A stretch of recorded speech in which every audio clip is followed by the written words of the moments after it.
जय हिंद दोस्तों, welcome to my YouTube channel GK with Tarun. आज की वीडियो में हम टोटल संविधान के 22 भाग हैं।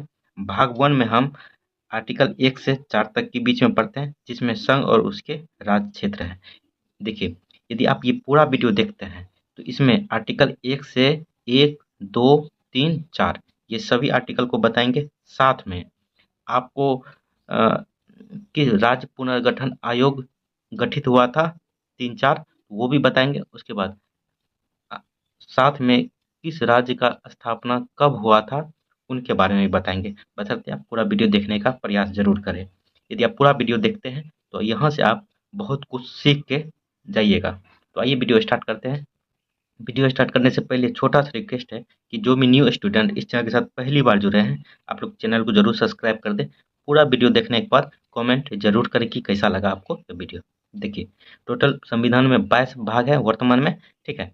जिसमें भाग 1 में हम लोग संघ और उसके राज्य क्षेत्र के बारे में पढ़ते हैं, और भाग 1 में जो है आर्टिकल 1 से 4 के बीच में दिया गया है, यानी 4 आर्टिकल भाग 1 में दिया गया है। और आर्टिकल 1 क्या कहता है? आर्टिकल 1 कहता है कि इंडिया या भारत राज्यों का संघ है। हमारे संविधान में इंडिया और भारत दो ही शब्द का प्रयोग किया गया है और कहा गया है कि यह राज्यों का एक संघ है, ठीक है। देखिए, यह संघ संघ हिंदी में तो एक ही संघ होता है, जब इंग्लिश में जाते हैं तो इसका 3 मीनिंग हो जाता है। एक यूनियन, एक फेडरेशन, एक कॉन्फेडरेशन। इन तीनों के बारे में भी बताएंगे, थोड़ा सा ऊपर देख लीजिए, ठीक है। इसका नाम इंडिया एवं भारत जो रखा गया था, ये 18 सितंबर 1949 में किया गया था। भारत को जो है 18 सितंबर 1949 में नाम सुझाया गया था। इसका प्रकृति है कि भारत राज्यों का एक संघ है, मतलब भारत जो है राज्यों का एक जो है भारत या इंडिया राज्यों का एक संघ है। देखिए, अब संघ के बारे में आप जानते हैं कि हिंदी में एक ही संघ होता है, जिसका भारत के एवज में जो संघ का नाम होता है वह इंग्लिश में यूनियन होता है, ठीक है। और इस संघ का मतलब 3 होता है, एक यूनियन, फेडरेशन और कॉन्फेडरेशन। हिंदी में जानिएगा तो संघ, परिसंघ इसका होता है, कॉन्फेडरेशन का परिसंघ होता है, ठीक है। तो इन तीनों चीज़ों के बारे में जान लेते हैं कि क्या होता है ये चीज़। देखिए,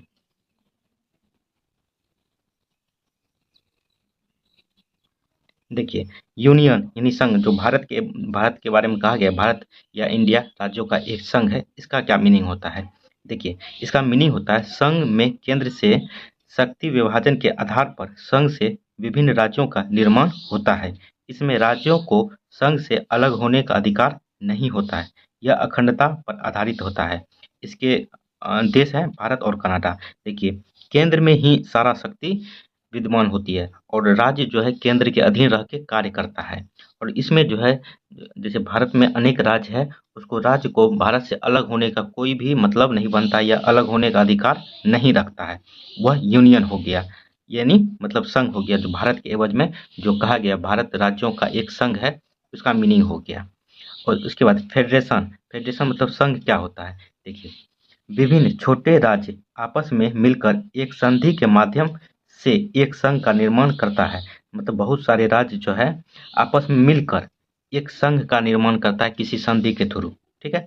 उसे संघ कहते हैं। संघ से राज्य अलग होने का अधिकार रखते हैं, मतलब कि यह राज्य जो मिलकर एक संघ का निर्माण करता है, इससे अलग होने का जो अधिकार राज्य रखता है। परंतु अब ज़्यादा से ज़्यादा संधियाँ कर लेती है और संधियों को अलग करने के लिए संसद में बिल पास किया जाता है। इसको भी थोड़ा सा कठिन होता है, मगर हाँ, यूनियन से थोड़ा सा ये लूज होता है, इससे अलग हो सकता है, ठीक है। इसमें जैसे आप अधिकार रखते हैं, इसमें जैसे यूएसए मतलब अमेरिका का ले सकते हैं। ये जो है एक फेडरेशन है, अमेरिका जो एक फेडरेशन के अंतर्गत आता है, जिसमें 50 राज्य जो है आपस में संधि करके अमेरिका अमेरिका देश का निर्माण किया था। अब जानते हैं कॉन्फेडरेशन यानी परिसंघ क्या होता है। देखिए, विभिन्न राष्ट्र या देश आपस में मिलकर एक संघ का निर्माण करते हैं, जिसे परिसंघ कहते हैं। मतलब विभिन्न देश और राष्ट्र जो मिलके एक संघ का निर्माण करते हैं, ठीक है, जिसे परिसंघ कहते हैं। ये राष्ट्र परिसंघ से अलग होने का अधिकार रखते हैं। जैसे ऑप्शन में एग्जाम्पल में ले सकते हैं यूरोपीय यूनियन, बेल्जियम, ये सब जो है परिसंघ का जो है उदाहरण है, ठीक है। तो आप यूनियन, फेडरेशन और कॉन्फेडरेशन समझ गए होंगे। और भारत जो है यूनियन है, भारत या इंडिया राज्यों का एक संघ या यूनियन है, ठीक है। तो आइए आर्टिकल 1 समझ लिए। आइए अब आर्टिकल 2 समझते हैं। देखिए आर्टिकल ये तो जानते ही होंगे, राज्यों का राज्य क्षेत्र मतलब भारत में जो है 28 राज्य है और यूनियन टेरिटरी केंद्र शासित प्रदेश 8 है। उसके बाद अर्जित किए जाने वाले राज्य जो अर्जित किए जाते हैं, भारत यदि किसी देश के साथ कोई संधि के थ्रू जैसे सिक्किम के साथ भारत में राज्य मिलाया गया, ये सब वो सब भी जो है भारत का एक यूनियन में यानी संघ में आ जाएगा। तो आप इन चीज़ों को भी दिमाग में रख सकते हैं। आइए अब आर्टिकल 2 देखते हैं। देखिए आर्टिकल 2 क्या कहता है। देखिए भारत के संघ में नए राज्यों का प्रवेश और स्थापना, मतलब भारत के राज्य में जो है नए राज्यों का समावेश या प्रवेश करना, जैसे सिक्किम को किया गया भारत में प्रवेश, उस वही कहा गया कि जब बाहरी देश को जब भारत में मिलाया जाता है तो वो आर्टिकल 2 कहता है, यानी कि भारत के संघ में नए राज्यों का प्रवेश और स्थापना। देखिए भारत की बाहरी सीमा में किसी नए राज्यों का प्रवेश और स्थापना जो राज्य भारत के क्षेत्र का हिस्सा नहीं हो, वह जो है आर्टिकल 2 में ये चीज़ कहा गया है। जैसे आप एग्जाम्पल में ले सकते हैं, सिक्किम को जो है सिक्किम को 35वें संविधान संशोधन 1974 के माध्यम से सह राज्य बनाया गया पहले सिक्किम को। उसके बाद 36वें संविधान संशोधन के माध्यम से 1975 में सिक्किम को भारत का 22वां राज्य बना, 22वां राज्य का दर्जा मिला था। देखिए इसी प्रकार से गोवा, दमन द्वीप, यमन, पुडुचेरी आदि राज्यों को जो है भारत के भाग बने हैं। ठीक है, तो ये आर्टिकल 2 के तहत ही। अब आते हैं आर्टिकल 3। आर्टिकल 3 हुआ कि भारत में जितने भी राज्य हैं, उन राज्यों में किसी मतलब 2 राज्य या 3 राज्य मिल के कोई एक नया राज्य का निर्माण करता है, मतलब भारत की सीमा के अंदर राज्यों का निर्माण करना, उसका नाम परिवर्तन करना, वो आर्टिकल 3 के अंतर्गत आ जाता है। तो आइए इसको ध्यान से देखते हैं। देखिए भारत की सीमा के अंतर्गत नए राज्यों का निर्माण एवं वर्तमान राज्यों के क्षेत्रों सीमा में परिवर्तन या नामों में परिवर्तन, मतलब भारत के जो सीमा के अंदर राज्य हैं, जैसे बिहार हो गया, यूपी हो गया, झारखंड हो गया, इन तीनों राज्यों का यदि चाहे केंद्र सरकार तो आपस में मिला के तीनों भूमि काट के एक राज्य का निर्माण कर सकते, मतलब भारत के अंदर राज्यों का निर्माण करना या नए राज्यों का फॉर्मेशन करना है, उसका नाम बदलना, ये सभी जो है आर्टिकल 3 के अंतर्गत आ जाता है। जैसे आप देख सकते हैं, तो किसी राज्य का क्षेत्र कम करना, किसी राज्य का क्षेत्र बढ़ाना, 2 राज्यों को मिलाकर एक नया राज्य बनाना, किसी राज्य का नाम में परिवर्तन करना, ये सभी जो है आर्टिकल 3 के अंतर्गत आ जाता है। आइए अब आगे देखते हैं। जैसे आप एग्जाम्पल में ले सकते हैं, मध्य प्रदेश से जो है छत्तीसगढ़ को अलग किया गया था 1 नवंबर 2000 को, ये आर्टिकल 3 के तहत ही किया गया है। यूपी से जो है उत्तराखंड को अलग किया गया था 9 नवंबर 2000 को।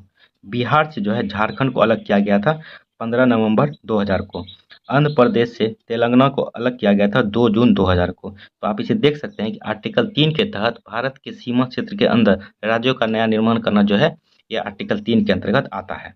और आर्टिकल 3 को थोड़ा-सा और अच्छा से जानने का प्रयास यदि कर सकते हैं, तो देखिए आर्टिकल 3 के अंतर्गत परिवर्तन कर सकते हैं नाम और क्षेत्र में, ठीक है? तो परिवर्तन संसद के द्वारा साधारण बहुमत से किया जाता है। तो इसमें नाम और क्षेत्र में जो परिवर्तन किया जाता है, वो संसद में किया जाता है और संसद के साधारण बहुमत क्या होता है? जितना सीट है संसद में, मतलब लोकसभा या राज्यसभा में, उसका 50 प्लस प्लस 50% प्लस 1, मतलब 51% पे आप साधारण बहुमत इसे समझ सकते हैं। देखिए ऐसे अध्यादेश राष्ट्रपति की पूर्व अनुमति से पेश किए जाते हैं, राज्य विधानमंडल के पास भेजे जाते हैं और भेजना जो है आवश्यक है। तो ऐसे जो अध्यादेश आर्टिकल 2 और 3 में जो होता है, ऐसे ऐसे मतलब अध्यादेश को जो है राष्ट्रपति की पूर्व अनुमति से किया जा सकता है, ठीक है? और जैसे आर्टिकल 3 हम पढ़े, नए राज्य सीमा के अंदर नए राज्यों का निर्माण करना, ये संसद कर सकती है, मगर संसद जब करेगी तो राज्य विधानमंडल के पास वह बिल जो है भेजना आवश्यक है। मगर इम्पोर्टेंट ये नहीं है कि वो राज्य विधानमंडल कहता क्या है, मानना इम्पोर्टेंट नहीं है, मान भी सकता है, नहीं भी मान सकता है, ठीक है? परंतु राज्य विधानमंडल का निर्णय और सहमति आवश्यक नहीं है, अतः संसद अपनी इच्छा से राज्य का नाम और क्षेत्र में परिवर्तन कर सकता है। इसको जो है आर्टिकल 2 और 3 को जो है संविधान संशोधन 368 से बाहर रखा गया है, ठीक है? तो आप ये भी ध्यान में रख सकते हैं। देखिए आर्टिकल 4, आर्टिकल 1, 2 और 3 पढ़ लिए। आर्टिकल 1 में है भारत राज्यों का संघ है। आर्टिकल 2 क्या कहता है कि बाहरी भारत की सीमा क्षेत्र से बाहर कोई राज्य भारत में मिलना चाहता है, तो आर्टिकल 2 में कहा गया। आर्टिकल 3 में कहा गया कि भारत की सीमा के अंदर कोई राज्य नया क्षेत्र बनाना या 2 राज्य मिलकर एक नया क्षेत्र बनाना, उसका नाम है परिवर्तन, ये आर्टिकल 3 में कहा गया। और आर्टिकल 4 में क्या कहा गया है, ये आर्टिकल 2 और 3 से रिलेटेड है। आर्टिकल 2 और आर्टिकल 3 में किए गए संशोधन देखिए संविधान संशोधन किस आर्टिकल में? आर्टिकल 368 कहाँ से लिया गया? दक्षिण अफ्रीका से। इसे ध्यान में रखिएगा।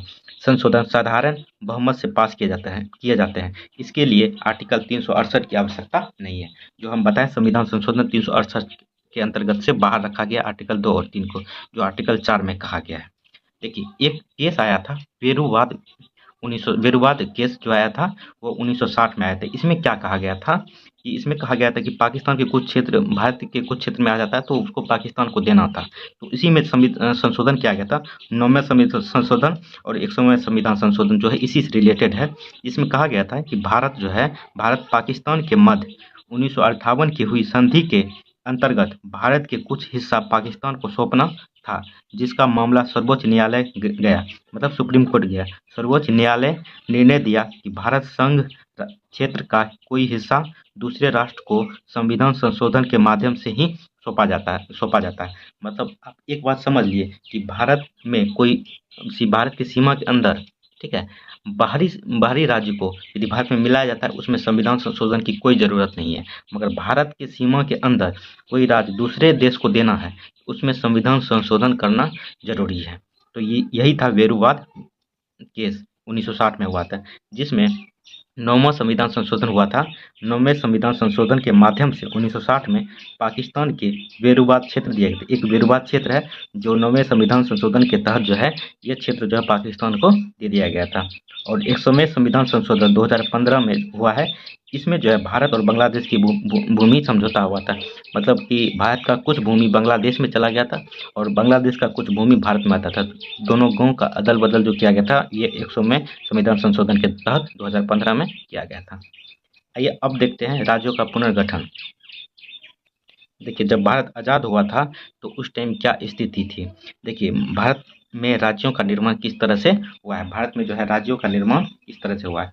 देखिए जब भारत आज़ाद हुआ था उस टाइम ब्रिटिश प्रांत 9 थे और देसी रियासतें 552 थी, जिसमें भारत में ब्रिटिश प्रांत 9 और देसी रियासतें 552 थी। 549 रियासतें जो है आपस में तो है एक संधि के द्वारा मिल गई, बट 3 रियासतें जो है जिसमें थोड़ा सा भारत को कुछ करना पड़ा, ठीक है। तो 549 रियासतें भारत के भाग बन गए और 3 रियासत जो है जूनागढ़, हैदराबाद और जम्मू कश्मीर को भारत में मिलाया गया। कैसे? जूनागढ़ को जो है जनमत संग्रह के द्वारा 1948 में, हैदराबाद को जो ऑपरेशन पोलो के तहत 1948 में और जम्मू कश्मीर को 1947 में विलय पत्र के द्वारा जो है के माध्यम से भारत का हिस्सा बनाया गया, ठीक है। देखिए आप इन तीनों को देख लिए, जूनागढ़, हैदराबाद और जम्मू कश्मीर को भारत का हिस्सा बनाया गया। देखिए जब भारत आज़ाद हुआ था भारत का जो है राज्यों का जो है क्रम 4 भागों में बांटा गया था। कैसे? ABCD के अनुसार। ए में जो था ब्रिटिश प्रांत था जिसमें 9 देसी रियासतें 9 थी, कमिश्नरी 10 था और अंडमान निकोबार अर्जित करेगा, मतलब अंडमान निकोबार और उसके बाद अर्जित किया हुआ क्षेत्र जो है डी में रखा गया था। देखिए देसी रियासतें मतलब ब्रिटिश प्रांत वो थी जहाँ गवर्नर का शासन था, जैसे बिहार, संयुक्त प्रांत इत्यादि। देसी रियासतें जहाँ पर देसी रियासतों का शासन रहता था, जैसे हैदराबाद और मैसूर। कमिश्नरी में जो है 10 कमिश्नरी था, इसमें कुर्ग, दिल्ली, हिमाचल प्रदेश इत्यादि। अंडमान निकोबार और उसके बाद भारत जो अर्जित करेगा भूमि, इसको डी में रखा गया, अर्जित किए गए भूमि को। देखिए अब आगे देखिए भारत में आज़ादी के बाद राज्यों को 4 श्रेणी में बांटा गया, जो ABCD करके बताए थे। देखिए सबसे पहले राज्य पुनर्गठन आयोग जो है बना था वो SK धर आयोग बना हुआ था। इसमें क्या कहा गया था? देखिए SK धर आयोग, देखिए इसमें 4 सदस्य था। इसका गठन जो है जून 1948 में हुआ था। इसकी रिपोर्ट जो आई थी दिसंबर 1948 में आई थी। SK धर ये जो थे ये इलाहाबाद के एक जज थे, ठीक है। देखिए इलाहाबाद के जज थे SK धर। रिपोर्ट कब गठन कब हुआ था? जून 1948 में और दिसंबर 1948 में इसकी रिपोर्ट आई थी। इसमें कहा गया था कि देखिए इलाहाबाद हाईकोर्ट के न्यायाधीश SK धर वर्ष जून 1948 में धर आयोग का गठन किया गया। आयोग ने दिसंबर 1948 में अपनी रिपोर्ट सौंपी और इस रिपोर्ट में कहा गया कि भाषा के आधार पर राज्यों के पुनर्गठन को नकार दिया। मतलब इस रिपोर्ट में कहा गया कि भाषा के आधार पर कोई भी राज्य का निर्माण नहीं किया जा सकता है। प्रशासन के आधार पर राज्यों के पुनर्गठन की अनुशंसा की गई, मतलब प्रशासन के आधार पर नए राज्य का निर्माण हो सकता है। भाषा एवं धर्म के आधार पर राज्यों का गठन करने से साफ इनकार कर दिया गया इस रिपोर्ट में। देखिए उसके बाद जो है जेबीपी समिति बनी थी। इसमें क्या कहा गया था, इसको देखिए। यदि आप लोग को वीडियो अच्छा लग रहा है तो आप लोग चैनल को भी सब्सक्राइब कर सकते हैं। देखिए जेबीपी समिति, जिसमें जे का मतलब, इसमें 3 थे उस टाइम के प्रमुख नेता। जे मतलब जवाहरलाल नेहरू, बी मतलब वल्लभ भाई पटेल, पी मतलब पट्टाभाई सीतारामैया, उस टाइम कांग्रेस के ये अध्यक्ष थे। इसका गठन 1948 में हुआ था और इसकी रिपोर्ट जो है 1949 में आई अप्रैल में। इस समिति ने भारत में भाषा एवं धर्म के आधार पर राज्यों का गठन को इनकार कर दिया, मतलब राज्यों के गठन के फॉर्मेशन को जो है इनकार कर दिया था ये भी समिति, और धर समिति भी इनकार कर दिया था। देखिए आप एक चीज़ जानें, भाषा पे थोड़ा-सा उस टाइम लचर हुआ था, मगर धर्म के आधार पे कोई भी राज्य का गठन नहीं होना चाहता था, क्योंकि उस टाइम भारत जो है से पाकिस्तान अलग हुआ था, धर्म के आधार पर अलग हुआ था। तो उस टाइम कोई भी बड़े नेता जो है धर्म के आधार पे जो है नए राज्यों का निर्माण करने से कतराते थे। ठीक है, तो आइए देखते हैं आगे। देखिए नोट, मतलब एस जेबीपी समिति की रिपोर्ट जो आई थी, इस समिति की रिपोर्ट के बाद आंध्र प्रदेश के आसपास क्षेत्र में तेलुगु भाषा के आधार पर मांग अत्यधिक तीव्र हो गई। तो आप जब देख रहे हैं कि तेलुगु भाषा के आधार पर आंध्र प्रदेश को एक नया राज्य का मांग किया जा रहा था। तो इस रिपोर्ट आने के बाद वह और तीव्र हो गई। कांग्रेसी नेता पोट्टी श्रीरामुलु, आप इसे ध्यान में रखिएगा, पोट्टी श्रीरामुलु के 56 दिन के भूख हड़ताल के बाद 15 दिसंबर 1952 को मृत्यु हो गई। इसके बाद जो है आंध्र प्रदेश में जो है और जो है आंदोलन भड़क उठा आंध्र प्रदेश राज्य को। आखिरकार सरकार ने 1 अक्टूबर 1953 को आंध्र प्रदेश को राज्य का गठन किया, आंध्र प्रदेश राज्य का गठन किया, जो भाषा के आधार पर भारत में पहला राज्य बना। जो कौन सा भाषा? तेलुगु भाषा के आधार पर किया गया इस राज्य का गठन। उसके बाद फिर सरकार ने एक फजल अली आयोग की स्थापना की। इसने भी अनुशंसा क्या की थी, आइए उसको देखते हैं। फजल अली आयोग 1953 में बनी थी। इसके सदस्य फजल अली, के एम पनिकर, हृदयनाथ केचरू थे। देखिए फजल अली जो थे ये जम्मू कश्मीर के जज थे, और बाद में बिहार के भी ये जज रह चुके हैं। पहला बिहार का जज जो है मुख्य न्यायाधीश फजल अली थे। ठीक है, देखिए फजल अली और के एम पनिकर, हृदयनाथ, इन्होंने अपनी रिपोर्ट जो सौंपी थी, कब सौंपी थी?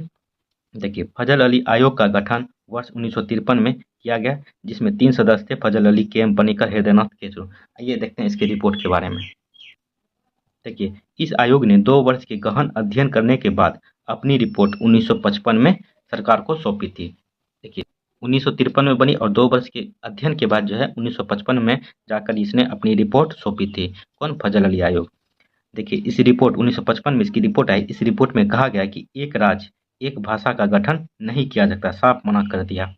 उसके बाद कहा गया दूसरा में 30% से अधिक जनसंख्या एक भाषा से अधिक बोलती है तो प्रशासनिक व्यवस्था से राज्य का गठन कर सकती है। यहाँ से थोड़ा बहुत आप देख रहे हैं कि 30% से कोई भी जनसंख्या, किसी भी राज्य में 30% जनसंख्या एक ही भाषा बोलती है तो प्रशासनिक आधार पर उस राज्य का गठन किया जा सकता है। जिसमें कहा गया है कि 16 राज्य और 3 यूनियन टेरिटरी यानी कि केंद्र शासित प्रदेश आप बना सकते हैं। 16 राज्य और 3, बाद में जाके इसको 14 राज्य और 6 जो है केंद्र शासित प्रदेश बनाए गए इसी के आधार पे, फजल अली आयोग के आधार पे। देखिए फजल अली आयोग का रिपोर्ट भाषाई आधार पर राज्यों का पुनर्गठन तार्किक एवं व्यवहारिक नहीं है, अतः एक भाषा एक राज्य का गठन को अस्वीकार कर दिया। प्रशासन के आधार पर राज्यों का गठन की अनुशंसा की। देखिए उसके बाद आया राज्य पुनर्गठन अधिनियम, जो 1955 में बनी थी। 1956 में इसकी रिपोर्ट आई, जिसमें 14 राज्य और 6 केंद्र शासित प्रदेश बनाए गए, और जो ब्रिटिश प्रांत जो चला रहे थे ABCD करके, इन श्रेणियों को जो है खत्म कर दिया गया और 14 राज्य और 6 यूनियन टेरिटरी यानी केंद्र शासित प्रदेश की स्थापना की गई। अब जानते हैं कि कौन सा राज्य कब बना, एक पहेली के द्वारा। देखिए एक लाइन है, उसको आप ध्यान में रख सकते हैं या लिख सकते हैं, तो लिख भी सकते हैं। ठीक है, देखिए आम गुनाह है मैन तुस्सी गाओ और मौज लो, छाता उठाओ झरने तले बैठ जाओ।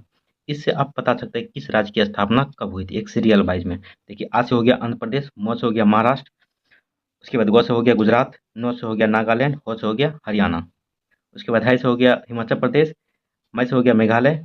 उसके बाद अब इस मौ से आप मणिपुर को ले सकते हैं, तो से हो गया त्रिपुरा, स से हो गया सिक्किम, गो से हो गया गोवा, गोवा भारत का 22वां राज्य बना था। सॉरी, सिक्किम जो है भारत का 22वां राज्य बना था। देखिए और से हो गया अरुणाचल प्रदेश, मुझसे हो गया मिजोरम, 6 से हो गया छत्तीसगढ़, उससे हो गया उत्तराखंड, 6 से हो गया झारखंड और लास्ट में तेलंगाना 2 जून 2014 को बना था।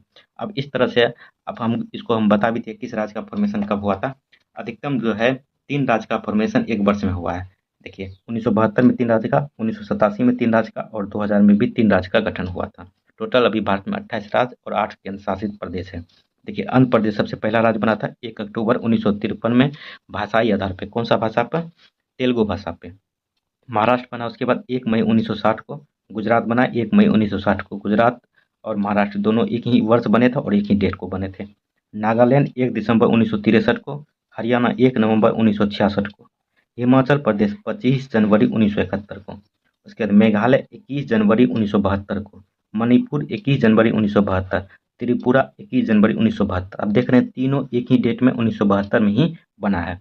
उसके बाद सिक्किम 26 अप्रैल 1975 को इसको राज्य का दर्जा 36वां संविधान संशोधन के द्वारा राज्य का दर्जा दिया गया था। मिजोरम 20 फरवरी 1987 को। अरुणाचल प्रदेश 20 फरवरी 1987। गोवा भारत का 25वां राज्य बना था 30 मई 1987 को। तो आप देख रहे हैं 87 में जो है 3 राज्य का गठन किया गया था 1987 में। उसके बाद छत्तीसगढ़ 26वां राज्य बना 1 नवंबर 2000 को। उत्तराखंड 27वां राज्य बना 9 नवंबर 2000 को। झारखंड 28वां राज्य बना 15 नवंबर 2000 को। और तेलंगाना जो है 29वां राज्य बना 2 जून 2014 को। ये लास्ट है तेलंगाना। आप इसे स्क्रीनशॉट भी ले सकते हैं ताकि आपको याद रहे। देखिए आपको ये तो याद ही रह जाएगा। उसके बाद क्योंकि एक ही डेट में हुआ है, उसके बाद आपको महाराष्ट्र और गुजरात एक ही डेट में हुआ था, इसे भी ध्यान में रख सकते हैं। उसके बाद आप इसे भी मिजोरम, अरुणाचल प्रदेश और गोवा, इन तीनों को भी याद रखिएगा कि 1987 में ही बना था। और गोवा का याद रखिएगा 25वां राज्य बना था, ठीक है। और सिक्किम 22वां राज्य बना था, ठीक है। तो आप इस तरह से इसे ध्यान में जरूर रख सकते हैं। चलिए कैसा लगा वीडियो आप लोग कमेंट करके जरूर बताएं। चैनल को अभी तक सब्सक्राइब नहीं किया, चैनल को भी आप लोग सब्सक्राइब कर सकते हैं। चलिए थैंक यू, जय हिंद।